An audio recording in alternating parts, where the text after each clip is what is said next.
So, as I mentioned to the class on Friday, and maybe on no, because Thursday you guys actually don't remember Thursday, but as I mentioned to some of you guys already, that I am leaving at the end of the school year to head to NIMBO, and so I'm not exactly sure what the teacher can do next year that is replacing the 12th grade history classes. But I'm going to suggest that what he does is similar to European history, Western civilization. Um, and just in case for those who actually want to take an AP Humanities class next year, Mila suggested that she's going to do that for some of you guys next year. It's not forced. You don't have to. But if you guys are in this room next year, it would be like an honors or AP class. So that for those who are, of course, applying to school next year, it looks good on your transcript, so that you're not taking some just regular history class. But once again, I'm not sure what the person who's going to do next year, but my suggestion is to focus on Western civilization, European history versus world history. Because world history covers a lot, and it being your last year, and you guys focusing on SATs and TOEFLs, it might be a little bit easier to do European over world history. Just like we did with AP US history, guys. The same thing you should be doing is based on. Can you put the phones down and everything, please? Cool, thank you. Everything that we've been doing based on AP US history is the same thing you should be doing for any other history class. You should be reading the text. You should be deciphering vocabulary words that you don't understand. You should be doing the same strategies you did in AP US history. It should be the same stuff. Because whatever you do in a history class, you can do in this history class, you can do anywhere else, quite frankly. Especially for those who struggle with the English language. So, let's begin. Now, Wilkins asked me about questions that you should create for Thursday. Like the list that we have on the board here should help you with your questions. So let's begin. Let's just focus on people that they mentioned in the video. Give me one name that was mentioned in the video. Henry V.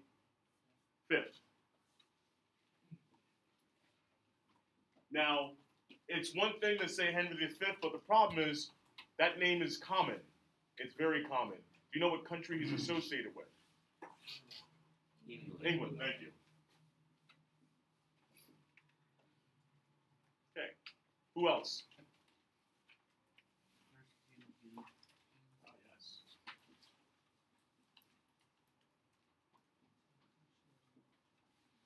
Who is she? Exactly.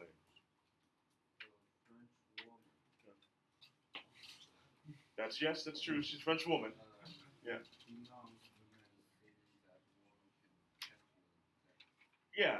I mean, I look at her as one of the first feminists who said that women can learn. They can be educated. Because in that time period, what was the theory, what was the ideology for women? What should women be doing in this time period? Stay home. Pretty much, yeah. Like, they're staying at home. They're staying at home taking care of the kids and so forth. They should be in the homes, not outside the household.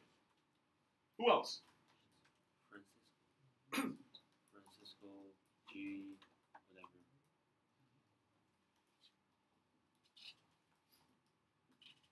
Francisco, anyone get the last name? Guicciard. Oh, Giuseppe. Giuseppe. Who was he? The purpose of writing history was to teach lessons. So, looking at history through a different lens. Actually teaching history, which was a new phenomenon. To teach history.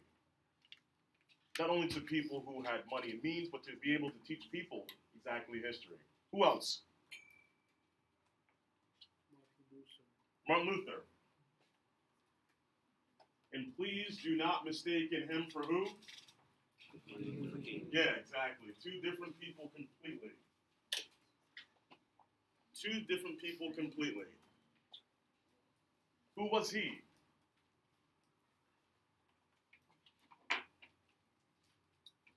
Who was Martin Luther?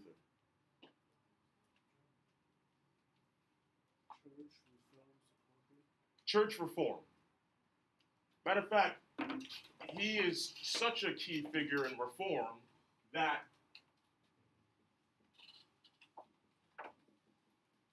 a new religion is formed. Lutheranism is formed after Martin Luther. Like,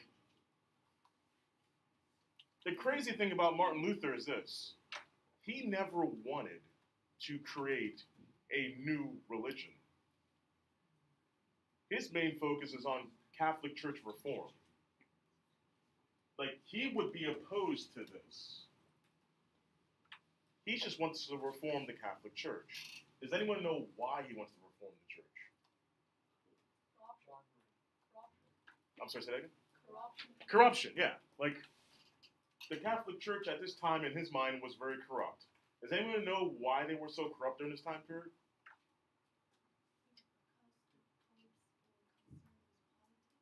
That's definitely part of it. Yeah, they definitely focused more on politics and religion. What else was it? There was a main argument that Luther made about the Catholic Church. Very main argument. Like, the reason why he's going to stamp the 95 Theses on the door. Thank you. Indulgences. Let's say Ryan has been a very bad boy, but he wants to go to heaven. The Catholic Church is willing to help you out for a price. That's how it works out. Indulgences is pretty much paying priests, clergymen to get into heaven. So if Ryan wants to get into heaven, even though he's been a bad person, he can pay someone to get into heaven. And that's the corruption part you guys are talking about. Many people are willing to pay money to get into heaven. And Luther was attacking the Catholic Church for indulgences, not for religious reasons, as many people sometimes assume, but for indulgences, to eliminate the corruption that's happening within the Catholic Church. Who else? Leonardo. Who else?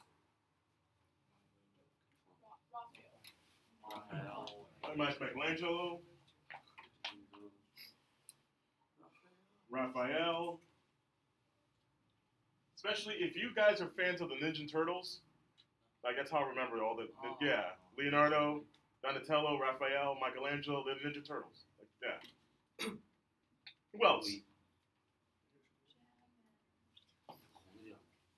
John Von yep. Over here for now.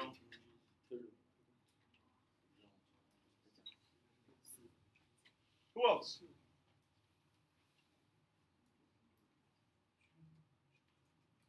If you think about it right now, 1, 2, 3, 4, 5, 6, 7, you already got 8 questions right there. I mean, that's the point I'm getting at. Like, you already have 8 questions right there. Like, they're basic questions, but that's 8 questions right there. Who is Henry V? Who is Christine de Pizan? Like, see, these are basic questions that everyone should get. That's the difference between regular and AP and honors. I wouldn't ask you many of these questions. I might ask the 9th grade these questions, or the 10th grade these questions, but in an AP and honors class, I wouldn't ask these questions. Who else?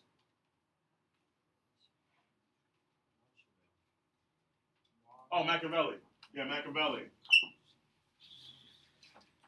Machiavelli. Who's Machiavelli? Thank you.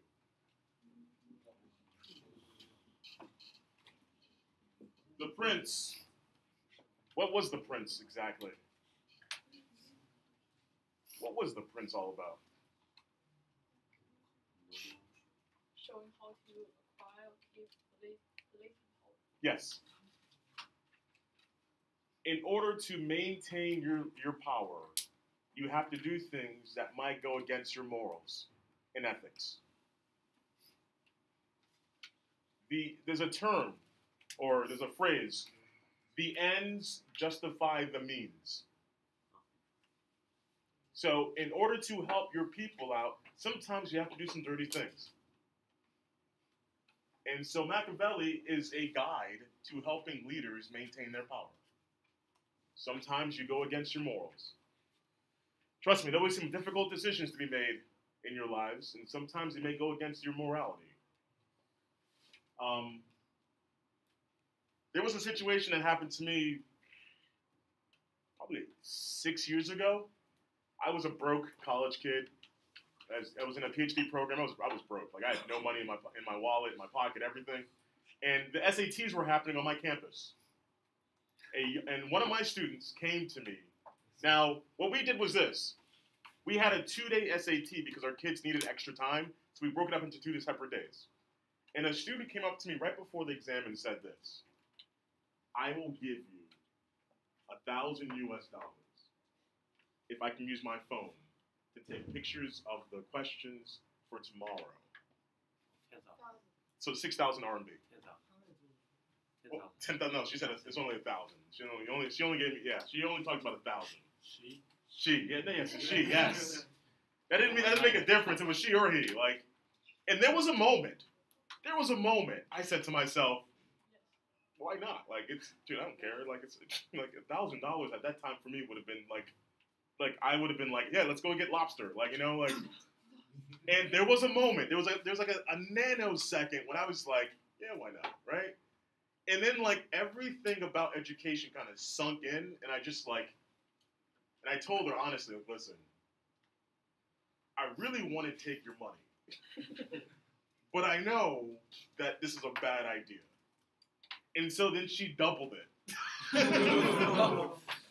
And that had to be the hardest no I've ever said. Like, her father was loaded. The hardest thing I ever said at that moment, I was just like, listen, $2,000 at this moment in my life would have been like a huge difference. But I have to say no. Like, and it might have been one moment where she might have gone that high, actually, Wilkins. She may have gone that high. If she had gone that high, it would have been easy. Like, yeah, here you go. Yep. Yeah. There you go. Like, yeah, I mean, it's Why like, you ask for it? I didn't, because to ask for it means that now I think it's okay. See, that's the thing. I couldn't, no. Just could not. No, that was a tough no. But some people, as we all know, would say yes to it.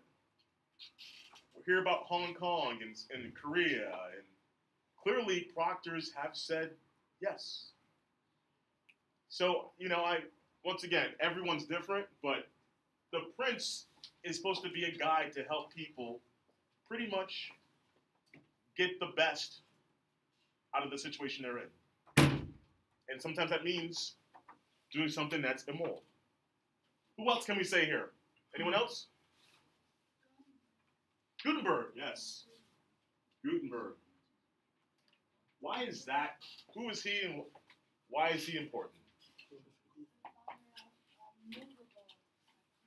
Exactly, movable print. Why is that even important? Say that again? He's not from China, though. No, I mean, he's from China. Oh, the idea, yeah, exactly, yes. To give credit where credit's due, movable print was developed here in China. It was perfected in Europe. And the only reason why it was perfected in Europe is the reason why. The alphabet in Europe is a lot smaller than it is in China. That's the problem.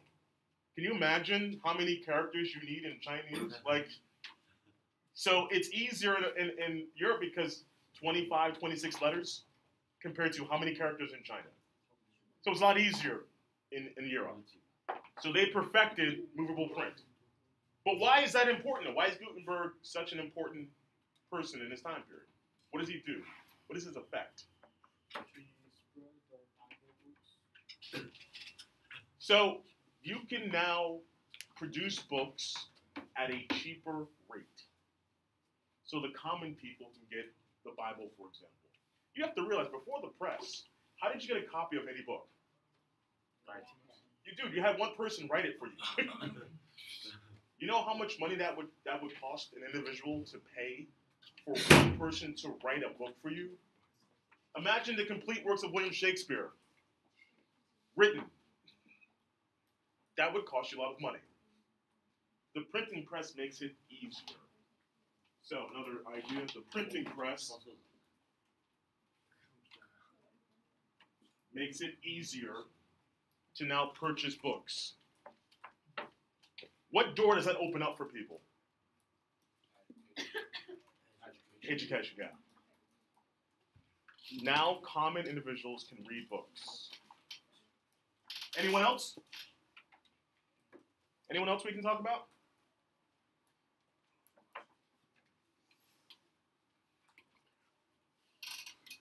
Let's get places for a moment and go to ideas then.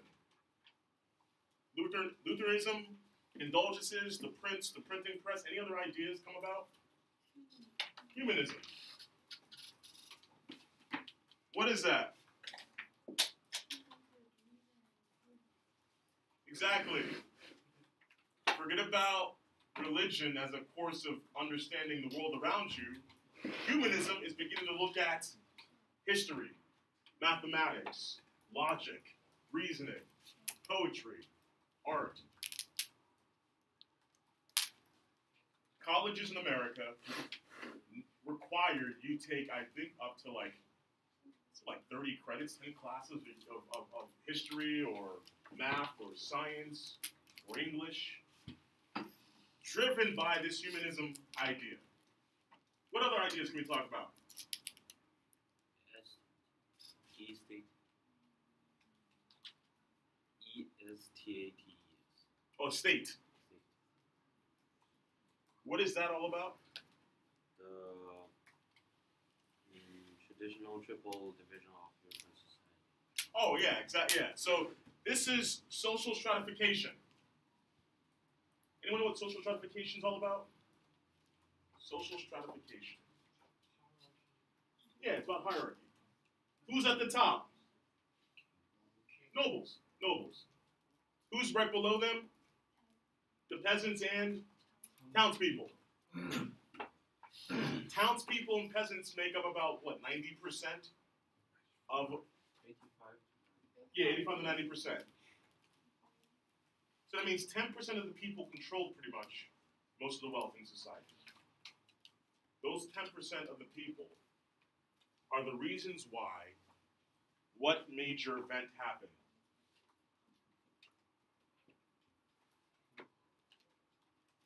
What is this chapter all about?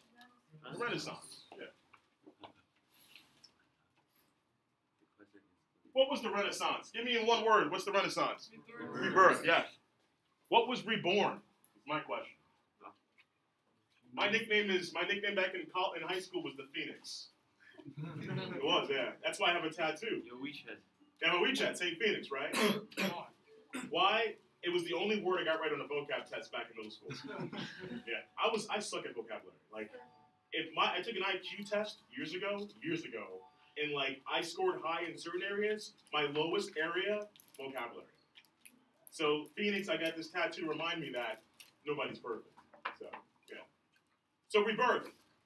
What was reborn before we leave? In terms of what though?